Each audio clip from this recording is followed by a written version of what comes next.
para cambiar las reglas del juego, pues hay que cambiarlas de acuerdo con lo que hemos decidido entre todos. Pero al margen de esto, la raíz del problema es política y tiene que encontrarse una solución política. Y para eso no hay otra fórmula que el diálogo. El diálogo, eso sí, dentro del marco constitucional, el marco estatutario.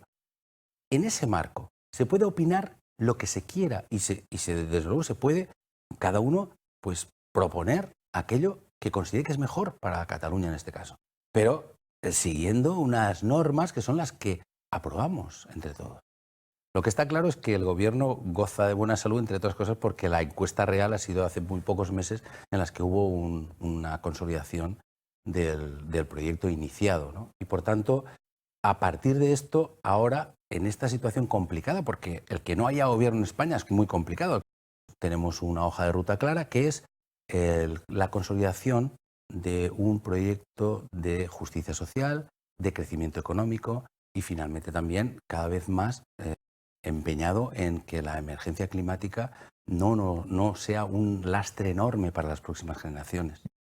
Nosotros en estos momentos estamos acercándonos a la media de inversión y de gasto ya en relación a España. Partíamos de 6-7 puntos por debajo. Entonces, ese proceso ya se está produciendo. ¿Se está produciendo por la vía que nos gustaría? No, pero por la vía de los hechos, sí, porque en estos momentos ciertamente ya se admite que hay una infrafinanciación y que esos 1.325 millones se pueden al final gastar. Por tanto, esa convergencia es el aspecto más positivo, porque para el ciudadano lo que hay es que en estos momentos se invierte más en educación, en sanidad y en servicios sociales, por ejemplo, que hace 4 años. También en la inversión se ha avanzado. El presupuesto que hace poco nos fue realidad era el mejor de las últimas décadas para la Comunidad Valenciana. Era un presupuesto en el que el gobierno de Pedro Sánchez admitía aquello que no habíamos conseguido hasta ahora, y es que el 10% de las inversiones de España vinieran a la Comunidad Valenciana. Por tanto, desde luego yo creo que el gobierno de España, en su intención, ha hecho un paso decisivo que espero que ya jamás se ponga en cuestión por ningún gobierno. Y que aquello que dice nuestro estatuto de que las inversiones tienen que estar como mínimo referenciadas al 10% de la población se cumpla siempre. ¿Qué pasó? Pues que este presupuesto no ha sido una realidad porque una extraña alianza entre PP y Ciudadanos y los independentistas consiguió derribarlo y con ello provocar aquellas elecciones.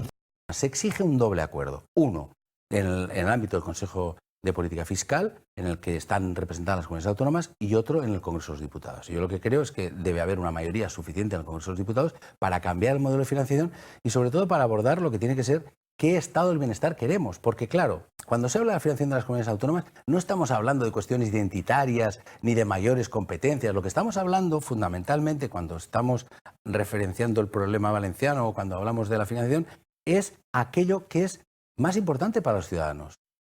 La sanidad, la educación, los servicios sociales. Y claro, lo que tiene que definir en el marco general en España, lo que tenemos que llegar a un acuerdo es qué estado del bienestar queremos.